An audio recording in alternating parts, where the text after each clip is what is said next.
దేవుడి నామానికి స్తోత్రములు. ఉదయకాల సమయంలో మీ అందరికీ కూడా నా హృదయపూర్వకమైనటువంటి వందనాలు తెలియజేస్తున్నానండి.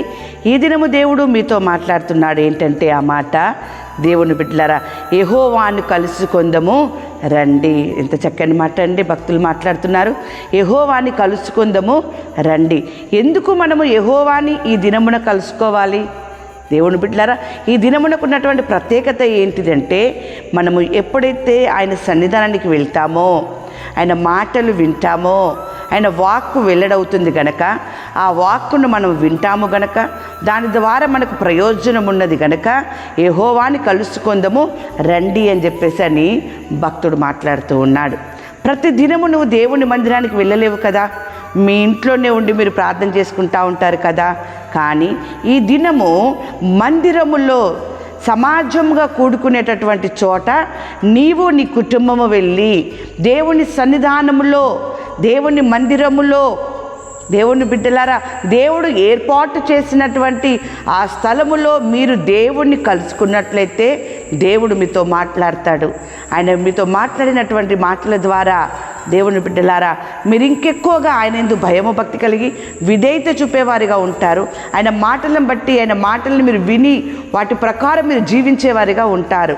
దేవుడు ఒక మాట అంటున్నాడు, నా యొద్దకి రండి, నేను మిమ్మల్ని పరిశుద్ధపరుస్తాను, మిమ్మల్ని ఆశీర్వదిస్తాను అంటూ ఉన్నాడు. అందుకనే మనము దేవుణ్ణి కలుసుకోవడానికి వెళ్ళాలి. దేవుని వాక్యం సెలవిస్తూ ఉంది కదా. ఇక్కడ యెషయా గ్రంథము 55వ అధ్యాయము 3వ వచనములో, చెవియొగ్గి నా యొద్దకు రండి, మీరు బ్రతుకుదురు. ఉత్సాహగానము చేయుచు ఆయన సన్నిధికి రండి. యెహోవాని కలుసుకొందము రండి అన్నాడు కదా. ఎలా వెళ్ళాలట? దేవుని కలుసుకోవడానికి ఎలా వెళ్ళాలట అంటే, ఉత్సాహముతో, సంతోషముతో ఆయన సన్నిధానానికి, ఆయనని కలుసుకోవడానికి మనం వెళ్ళినప్పుడు ఆయన మీ జీవితంలో, మనందరి జీవితంలో అద్భుత రీతిగా కార్యం జరిగిస్తాడు. దేవుని బిడ్డలారా, వాక్యం సెలవిస్తూ ఉంది కదా. సమూయేలు మొదటి గ్రంథము 12వ అధ్యాయము 14వ వచనములో, మీరు యెహోవా యందు భయభక్తులు కలిగి ఆయన మాటను విని ఆయనను సేవించి ఆయన ఆజ్ఞను భంగము చేయక మీ దేవుడైన యెహోవాను అనుసరించిన ఎడల మీకు క్షేమము కలుగును. దేవుని యొక్క మాటను వినండి. ఆయన ఆజ్ఞ ప్రకారము విశ్రాంతి దినమును ఆయన ఆచరించమన్నాడు కదా. ఆ రీతిగా మీరు ఆయన ఆజ్ఞ ప్రకారము విశ్రాంతి దినమును మీరు ఆచరించినప్పుడు మీకు, మీ కుటుంబానికి క్షేమము కలుగుతూ ఉంది. అదే మాట ఈ దేవుడు మాట్లాడుతూ ఉన్నాడు. కాబట్టి భక్తుడు అంటున్నాడు, యెహోవాని కలుసుకుందాము రండి.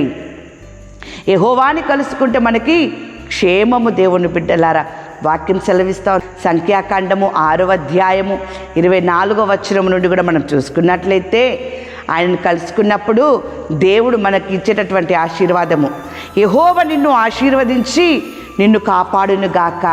యెహోవా నీకు తన సన్నిధిని ప్రకాశింపజేసి నిన్ను కరుణించునుగాక. యెహోవా నీ మీద తన సన్నిధి కాంతి ఉదయింపజేసి నీకు సమాధానము కలగజేయునుగాక. అట్లు వారు ఇశ్రాయేలీయుల మీద నా నామమును ఉచ్చరించుట వలన నేను వారిని ఆశీర్వదించేదను. ఎంత అద్భుతమైన మాట! నీవు, నీ కుటుంబ సమేతముగా దేవుణ్ణి కలుసుకోవడానికి, దేవుని మందిరానికి మీరు వెళ్ళినప్పుడు దేవుడు మిమ్మల్ని ఆశీర్వదించి మిమ్మల్ని కాపాడుతూ ఉన్నాడు. దేవుడు మిమ్మల్ని ఆశీర్వదించి మిమ్మల్ని కరుణిస్తూ ఉన్నాడు. దేవుడు మీ పైన తన యొక్క కాంతిని, తన యొక్క మహిమను మీ పైన పెట్టి ఆయన మీకు క్షేమమును ఆయన కలగజేస్తూ ఉన్నాడు. దేవుని బిడ్డలారా, ఇటువంటి గొప్ప ఆశీర్వాదము దేవుడు మీకు కలగజేయాలని, మీపై ఉంచాలని చెప్పేసి ఆయన దగ్గరికి మనమందరమంట కలుసుకుందాము రండి, దేవుని కలుసుకుందాము రండి అని భక్తుడు అంటున్నాడు. ఎలా వెళ్ళాలి ఈరోజు మీరు దేవుని సన్నిధానానికి అంటే,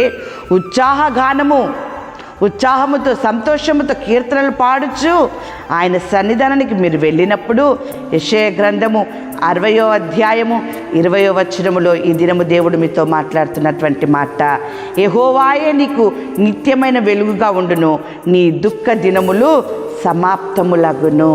అవును దేవుని బిడ్డలారా, ఎలాంటి పరిస్థితుల్లో మీరు ఉన్నప్పటికీ దేవుని కలుసుకోవడానికి మీరు వెళ్ళినప్పుడు దేవుడు మీ దుఃఖ దినములను సమాప్తము చేసి మిమ్మల్ని కరుణించి క్షేమమును భద్రతను నిండైనటువంటి ఆశీర్వాదములు ఆయన మీ పైన కుమ్మరించునుగాక.